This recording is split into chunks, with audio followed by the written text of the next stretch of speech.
Este tema trata sobre el método de calibración en análisis instrumental.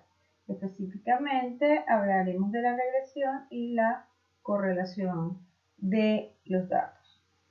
A manera de introducción podemos decir que las técnicas de análisis clásicas o lo que se conoce como química húmeda, como son la volumetría y la gravimetría, continúa utilizándose en muchos laboratorios y así también se sigue enseñando en la universidad.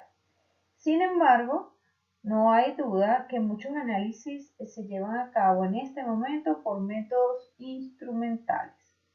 Técnicas que usan, por ejemplo, espectroscopía de absorción o emisión, métodos electroquímicos, espectrometría de masas, cromatografía de gases y líquidas, métodos radioquímicos y térmicos, suponen al menos un 90% de todo el trabajo que se hace en un laboratorio de análisis instrumental.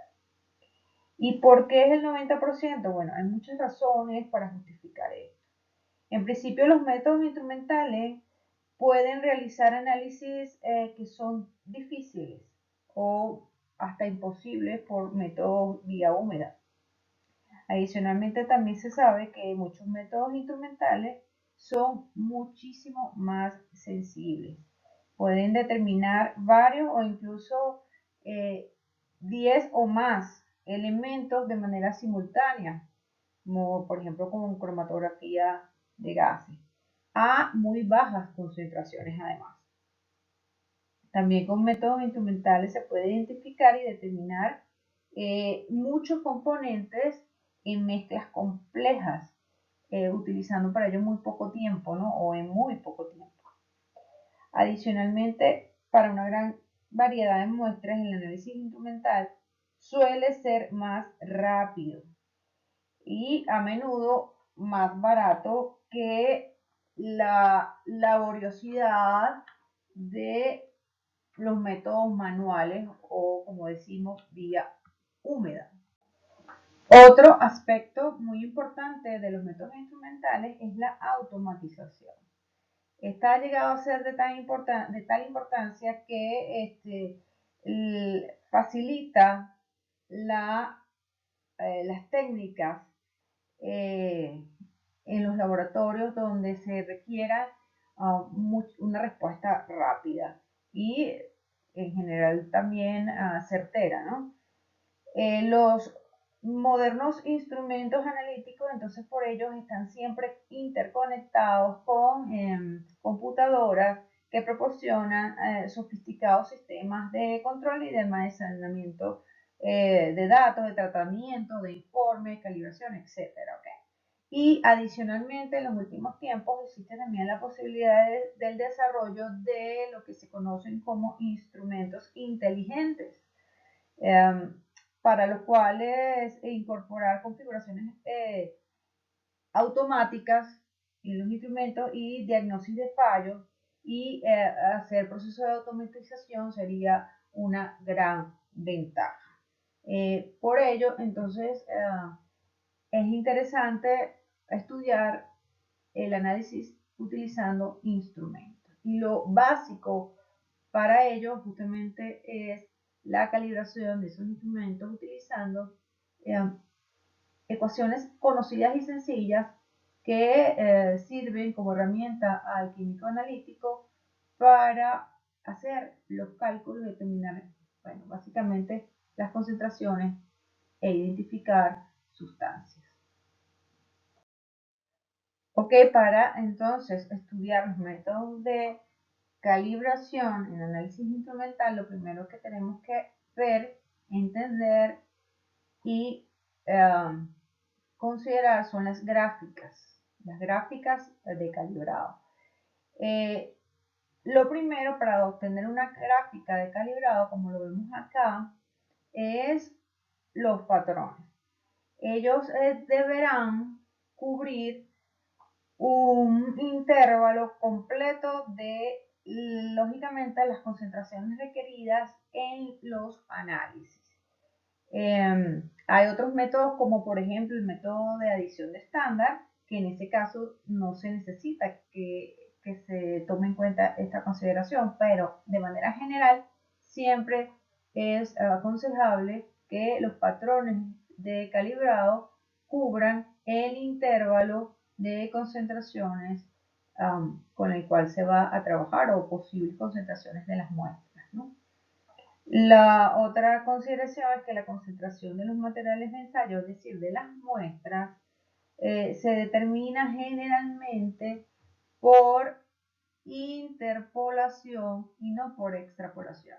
Esto es, bueno, relacionado al primer aspecto, donde lo ideal es que la muestra, como lo ven aquí en el gráfico, esté dentro del rango de puntos de la curva y no fuera de él. ¿No? Aquí, por ejemplo, en este que es un rango fuera o por acá, no es deseable porque allí el error es mayor. Es importante o es de importancia decisiva, como digo aquí, incluir el valor de un blanco en la curva de calibrado. El blanco contiene todo menos el analito, es decir, contiene los mismos disolventes, reactivos, etcétera, que los de los patrones. El blanco también debe estar sujeto exactamente a la misma secuencia del procedimiento analítico. ¿Okay? También es importante destacar que la señal del blanco a veces, entonces, dado que contiene todo esto que estamos diciendo, no es cero. Necesariamente no es cero. A veces puede serlo, pero no todo el tiempo es así. Y adicionalmente, esta señal está sujeta a errores, como los demás puntos del gráfico, y no tiene en principio sentido restarla del valor de los estándares dibujados en la curva. Cuando se restan dos cantidades, el error final no puede simplemente ser la suma, perdón, la resta de esos errores. Por eso, en principio, el blanco no se resta de los valores, sino que se tiene allí como dato de la curva. La curva de calibrado se establece siempre con la respuesta del instrumento en el eje de las Y, es decir, acá. La respuesta o señal que da el instrumento con el cual se está midiendo se grafica, se representa en el eje de las Y o de las Y. Y la concentración del patrón o del estándar se representa en el eje horizontal, es decir, en el eje de las X. Muchos de los procedimientos suponen que todos los errores asociados a el instrumento, etcétera, tanto aleatorios, perdón, residen en los valores de I, es decir, en este eje, el eje de la señal, y que la concentración de los patrones, es decir, el eje X, se encuentra libre de errores. Esto es una suposición que se utiliza en muchos de los procedimientos analíticos, ¿ok? A lo mejor sí existen errores por supuesto, en la concentración debido a cómo se preparó la muestra, el estándar, etcétera. Sin embargo, se considera que son despreciables frente a los errores en I. Entonces, se parte de ese supuesto. Y generalmente, vamos a ver en la otra lámina, generalmente les decía que íbamos a ver en esta lámina que la ecuación de calibrado toma esta forma algebraica, ¿ok? Donde Y o I representa la medida de los valores, la media, por eso tiene esta arriba, la media de los valores en I. Esto va a ser igual a, que A es la ordenada en su origen, que es el valor del punto de corte, como decimos nosotros acá. Este sería A. B sería la pendiente de la recta Y versus X, y X es la media de los valores en X, ¿ok? Entonces, generalmente la mayoría de las gráficas de calibrado sigue este tipo de ecuación, es decir, la ecuación de una línea recta. Ya vamos a ver que es importante hacer la gráfica y cuando hablemos de coeficiente de correlación nos va a indicar qué tan certera es esta suposición de que se sigue este tipo de gráficas de calibrado.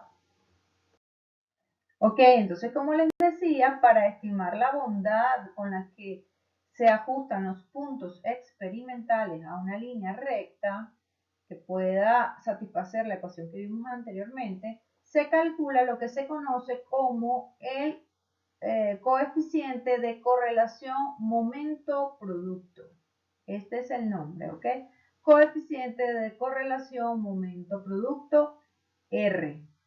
Por allí, para simplificar a este dato estadístico, generalmente se le conoce o se le denomina coeficiente de correlación simplemente, ¿no? Pero su nombre, digamos, completo es coeficiente de correlación momento-producto. Y se calcula mediante esta ecuación, ¿ok? Puede demostrarse que R, es decir, el coeficiente de correlación, puede tomar valores que van en el intervalo de +1 a -1. ¿Okay? Y ya vamos a ver qué indica estos valores límites, desde un R -1 hasta un R +1, pasando por 0. Ok, aquí lo vemos. Si tenemos un coeficiente de correlación exactamente igual a 1, a +1, se tiene una correlación positiva perfecta. Esto quiere decir que todos los puntos están exactamente sobre una línea de pendiente positiva. ¿Ok? Si tenemos un coeficiente de correlación momento-producto exactamente igual a -1, quiere decir o indica que todos los puntos experimentales, como lo vemos acá, están sobre una recta de pendiente negativa. Ahora bien, si tenemos un coeficiente de correlación momento-producto igual a 0, indica que no existe correlación alguna entre X e Y por ello el coeficiente es igual a 0, como ya dijimos, y aquí se ve. No, esto no guarda ninguna relación, ninguno de los puntos. Veamos un ejemplo para el cálculo del coeficiente de correlación momento-producto. Dice, se ha examinado una serie de soluciones estándar de fluoresceína en un fluorímetro y condujo a las siguientes intensidades de fluorescencia en unidades arbitrarias. Ok, entonces aquí se representa la intensidad de la fluorescencia y luego aquí tenemos los datos, quise decir, de la concentración, ¿ok? Recordando la ecuación que vimos hace rato, igualmente esta tabla no es necesaria hacerla porque generalmente se pueden hacer estos cálculos con una calculadora científica o en Excel directamente, ¿no? Pero bueno, aquí está cada uno de los datos necesarios o los cálculos necesarios con cada uno de los datos para introducir en la ecuación que vimos hace un momento, ¿verdad? Unas 2 láminas atrás, y meterlos en la fórmula, que es esta que está aquí, y obtenemos el valor de R, que es en este caso 0,9989. Fíjense que hay varios comentarios que hacer al respecto, ¿no? Dice, si nosotros vemos acá, aquí está la representación gráfica de estos mismos datos, ¿verdad? Y aunque varios, fíjense acá, varios de ellos no, de estos puntos, se desvían un poco de la mejor línea trazada, el valor de R es muy cercano a 1, ¿verdad? Esa es la primera observación que tenemos, ¿no?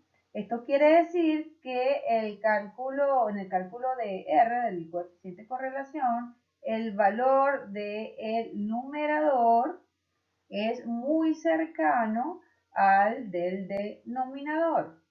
Es importante realizar el cálculo con la cantidad de cifras significativas adecuadas, ¿ok? Para poder tener un resultado, digamos, más preciso y real, ¿ok?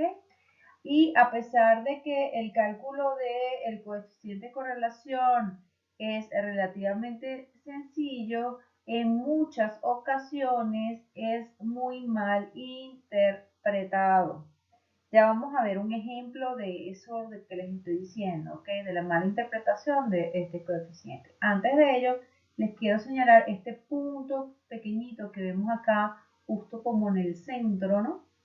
Que llamamos X promedio y Y promedio. Ese punto en el centro se conoce como centro de gravedad de los puntos. Y justamente indica ese, el valor promedio de X y Y, representado allí. ¿Okay? Bueno, y aquí tiene el valor dependiente y el punto de corte, pero ya lo vamos a discutir en un momento. Ok, hace un ratito mencionamos que es muy fácil interpretar de manera errónea el valor del coeficiente de regresión, ¿ok? Y aquí vemos justamente dos ejemplos, ¿no? O dos situaciones límites. La A, o la primera, vemos que los puntos de calibrado pertenecen claramente a una curva, ¿lo ven? Que es esta que está acá. Fíjense que todos los puntos están perfectamente ajustados sobre una línea curva. Sin embargo, el valor de R, que lo vemos aquí abajito, es igual a 0,986. O sea, es un valor bastante alto. Entonces, allí fue importante el hecho de que se hizo el gráfico, se construyó el gráfico para poderse dar cuenta de que, mira, realmente es una curva y no una línea recta como la que se ve en la línea punteada que está aquí. Otro ejemplo es el B, donde tenemos un coeficiente igual a 0. Esto significa que los puntos, que son todos estos que están acá, no se ajustan a una línea recta o que no están linealmente relacionados. Por eso no quiere decir que no estén correlacionados entre ellos. Fíjense que tienen una línea curva perfecta o parábola perfecta entre ellos. ¿Cuál es la conclusión? Que siempre se debe representar gráficamente la curva de calibrado para poder tomar una decisión. O sea, si uno tiene un R muy alto, eso no indica necesariamente que tienes una línea recta. Y si tienes un R de 0, no indica necesariamente que no haya relación entre los puntos. Adicionalmente, cuando se tienen valores de R muy bajos, se puede emplear un contraste estadístico. Recuerden el tema pasado de contraste de significación. Bueno, aquí se puede establecer un contraste estadístico adecuado para ver si el coeficiente de correlación momento-producto es realmente significativo. El método más simple que se utiliza en estos casos es el de calcular un valor t, un número estadístico t, con la hipótesis nula de correlación 0. ¿Okay? Es decir, la hipótesis nula en este caso diría que no existe correlación entre los valores de x y los valores de y. Para calcular el estadístico t se utiliza esta ecuación que les dejo por acá, ¿verdad? Donde dice que t es igual a el valor absoluto del R, del coeficiente de correlación, ¿verdad? Por la raíz de n menos 2, donde n es el número de puntos, recuerden eso, el número de muestras, el número de patrones en este caso, entre la raíz cuadrada de 1 menos el coeficiente al cuadrado, ¿ok? Para comparar ese valor de t, se utiliza un t crítico con un nivel de significación deseado, con ese que generalmente se utilizaba 5%, ¿verdad? Utilizando un contraste t de 2 colas y n-2 grados de libertad. Si el valor calculado de t con esta ecuación, ¿verdad? Es mayor que el valor de la t crítica que se consigue en las tablas, ¿verdad? Se rechaza la hipótesis nula. Es decir, acuérdense que la hipótesis nula quiere decir que no hay correlación entre x y y. Entonces, si el valor de t da mayor, quiere decir que sí hay una correlación significativa entre los datos. Es decir, a pesar de que el R dio muy bajo, estadísticamente sí hay una correlación significativa entre esos datos. Y eso nos ayuda a, de alguna manera, tener una solución o una respuesta robusta frente a los datos que se obtienen simplemente de la correlación. Es decir, justificar, decir, mira, si se usó esta curva de calibración, pese a que el R estaba, la correlación lineal estaba baja, estadísticamente sí había una correlación significativa, por lo tanto se utilizó. Ok, y luego de observar el valor de regresión del ajuste de esa línea recta, vamos a ver qué datos o cómo se obtiene tal línea de regresión. ¿Okay?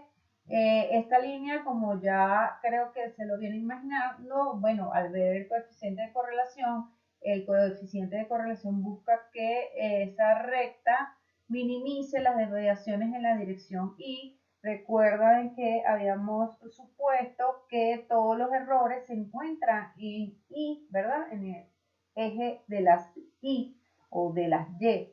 Ahora, entonces, con la recta lo que se busca es que se minimicen esas desviaciones en esa dirección. Es decir, los errores sean mínimos, ¿verdad? Entre los puntos experimentales y los calculados por la línea. ¿Ok? Que no haya desviación en eso, tanta desviación, sea mínima la desviación entre esos puntos.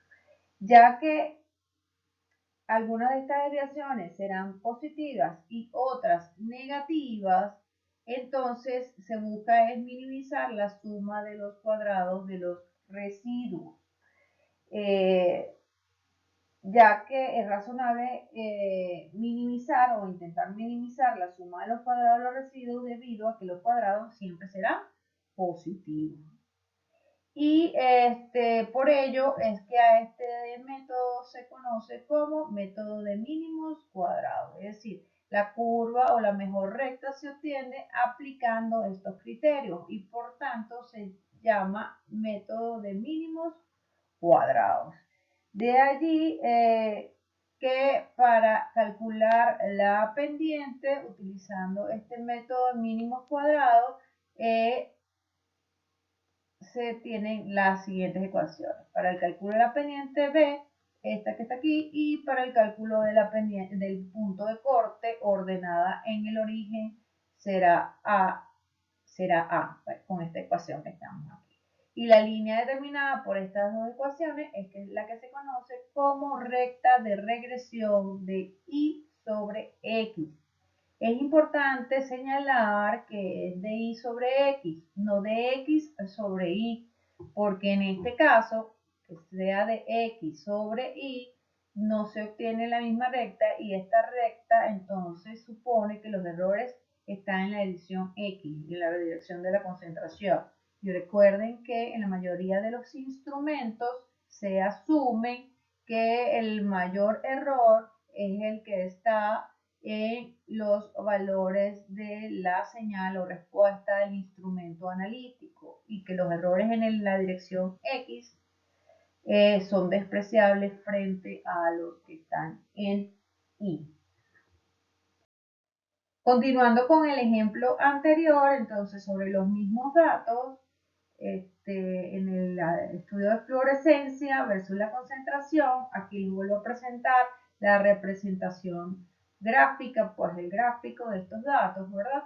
Y ya si hablamos de que se calculó con la ecuación que vimos hace rato, la pendiente B, dando el valor de 1,93 y el punto de corte o la ordenada en el origen es 1,52.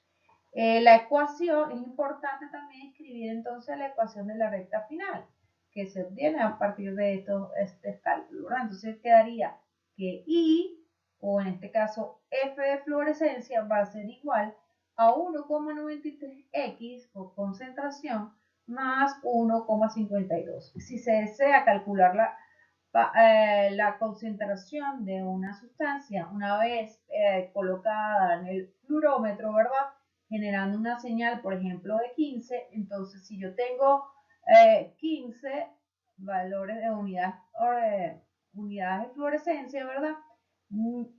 Meto ese valor aquí, 15, en la X y hago el cálculo analítico para saber el valor de la concentración. Se hace, digamos, una interpolación, pero utilizando la ecuación. Las ecuaciones para calcular tanto la pendiente como el punto de corte no deben utilizarse mal, ¿ok? Puesto que darán resultados útiles solo cuando se indique que esto realmente es una línea recta. Para ello hay que hacer el gráfico y calcular el coeficiente de correlación lineal o momento producto. ¿Okay? Una vez que se garantice que hay una correlación lineal entre los datos, es que se debe utilizar entonces el cálculo de B y de A para futuros cálculos de concentraciones, etcétera, ¿no?